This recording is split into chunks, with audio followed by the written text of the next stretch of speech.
스티브 맥레어는 내셔널 풋볼 리그에서 뛰었던 쿼터백으로 은퇴하기 전까지 여러 기록을 세웠습니다. 2003년에는 NFL 최우수 선수로 뽑힐 정도로 뛰어난 기량을 보였던 스티브. 그랬던 그가 겨우 36살의 나이에 자신의 콘도에서 살해될 줄은 아무도 몰랐을 것입니다.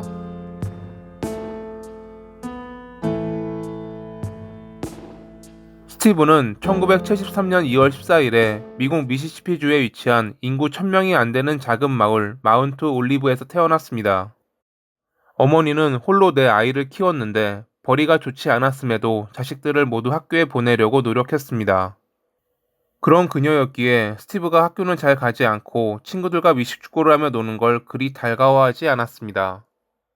하지만 어느 날 아들의 시합을 보러 갔다가 너무 잘하는 모습에 마음을 바꿔 이때부터 운동하는 것을 지원해 주었죠. 그는 여러 운동을 좋아했고 모두 잘했지만 유독 미식축구에서 재능을 보였고 고등학교 때 두각을 드러내며 여러 팀의 스카우트 제안을 받았습니다. 계약금과 대학 장학금, 그리고 자신이 원했던 포지션인 쿼터백을 하는 조건으로 1991년에 알콘 주립대학교에 입학하게 됐죠. 경기에선 뛰어난 실력을 보였던 그에게는 단점이 하나 있었습니다. 그건 여성 편력이 심했다는 것. 고등학교 때 여자친구, 그리고 또 다른 여자친구는 그의 아이를 낳기도 했지만 정작 결혼은 대학 시절 만났던 미셸이라는 여성과 했습니다. 미셸도 그에게 떨어져 사는 자식이 2명 있다는 걸 알았지만 그를 사랑했기에 결혼하는 걸 망설이지 않았다고 합니다. 대학교를 졸업한 뒤 그는 프로에 입단했고 미셸과의 사이에서 2004년까지 두 아들을 얻었습니다.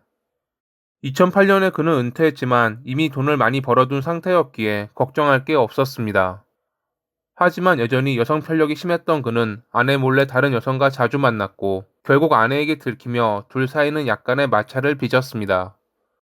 이 때문인지 스티브는 친구의 명의로 내슈빌에 콘도를 빌려 가끔 아내를 피해 콘도에 머무르고는 했죠. 당연히 이 콘도는 그가 다른 여성과 만나는 미래 장소가 됐고요. 제니도 그가 만났던 여성 중 한 명이었습니다. 데이브 앤 버스터스라는 레스토랑에서 서버로 일했던 그녀는 활기차고 외향적이라 사람들과 잘 어울렸던 여성이었습니다. 이란 출신인 그녀는 어렸을 때 어머니의 죽음으로 힘든 시절을 보냈지만 슬픔을 이겨내고 언니와 함께 미국으로 이주해 열심히 살았습니다. 그리고 2009년에 우연히 스티브와 만나 사랑에 빠졌습니다. 당시 그녀는 그보다 16살이나 어렸지만 나이 차이에도 불구하고 둘은 서로 잘 어울렸습니다.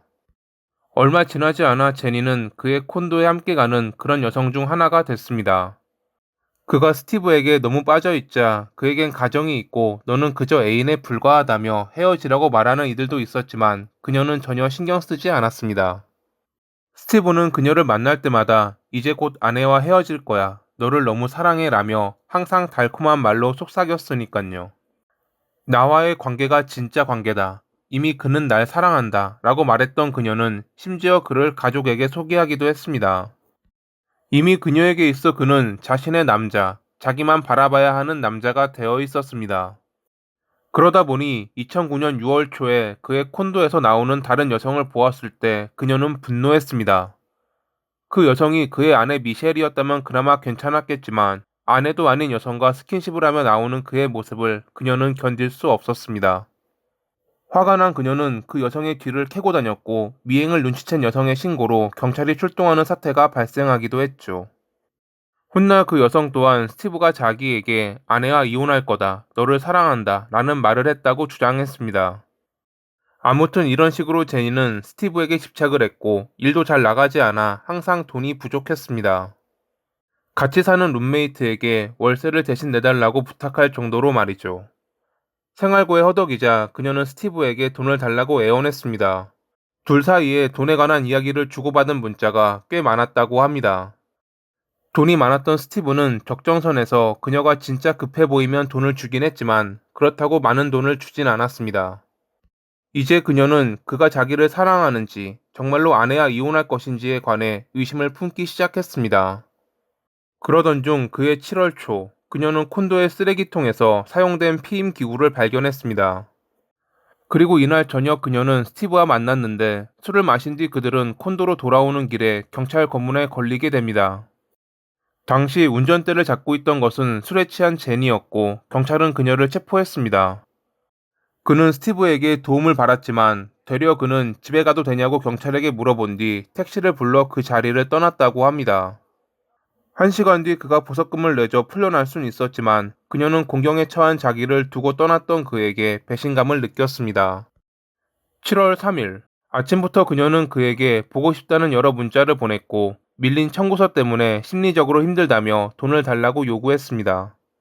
스티브는 그녀에게 2,000달러를 송금했고 저녁에 만나러 갈 테니 콘도에서 보자고 전했습니다. 둘 사이의 오간 문자는 어떠한 문제도 없어 보였고 평소처럼 다정하고 사랑스러운 대화였습니다. 아마 둘은 4일 새벽 1시 무렵에 콘도에서 만났을 것입니다. 그리고 12시간 뒤 그들은 사망한 채 발견됐죠. 이날 스티븐의 가족과 함께 놀러 가려 했던 친구 웨이는 오전부터 그와 연락이 되지 않자 콘도로 향했습니다. 그의 여성 편력을 잘 알고 있고 콘도에도 자주 드나들었기에 이날도 그가 애인과 콘도에서 자고 있으리라 생각했던 것입니다. 문을 열고 들어갔을 때 콘도 안은 어두웠습니다. 그는 자연스럽게 부엌으로 가 냉장고에서 맥주를 꺼냈고 거실 불을 켜며 빨리 일어나라고 외치려다 놀라고 말았습니다. 거실에는 전혀 미동도 없이 쓰러져 있는 창백한 모습의 스티브와 제니가 있었거든요. 깜짝 놀란 그는 스티브의 친구이자 귀찮은 일을 도맡아 하던 로버트에게 전화했고 잠시 뒤 콘도로 달려온 로버트는 911에 신고했습니다. 소파에 기대에 누워있던 스티브는 4발의 총상을 입었고 옆 바닥에 쓰러져 있던 제니의 몸에선 한 발의 총상이 발견됐습니다. 그녀 옆에는 범행에 사용된 권총이 놓여 있었죠. 그들의 관계를 알게 된 경찰은 제니가 범인이라 생각했습니다. 아내와 헤어진다는 말로 그녀를 꼬드겼는데 정작 그는 그러지 않았고 또 다른 애인을 만들자 화가 난 제니가 잠들어 있는 그를 살해한 뒤 스스로 목숨을 끊었다고 말이죠. 그녀의 왼손에서 나온 화학 잔류물은 그들의 추측을 확신으로 만들기에 충분했습니다.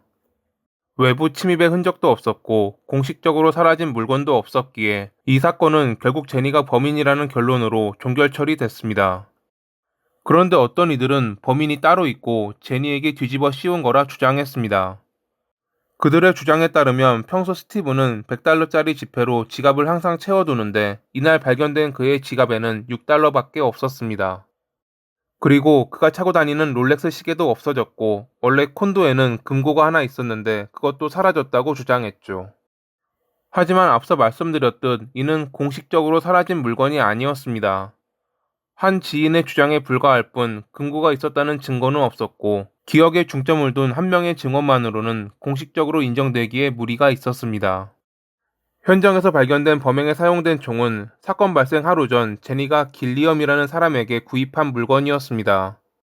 제니가 길리엄과 3주 동안 많은 전화와 문자를 주고받았기에 둘이 연인 사이고 치정 싸움으로 길리엄이 둘을 살해했을 거라 주장하는 이들도 있었습니다.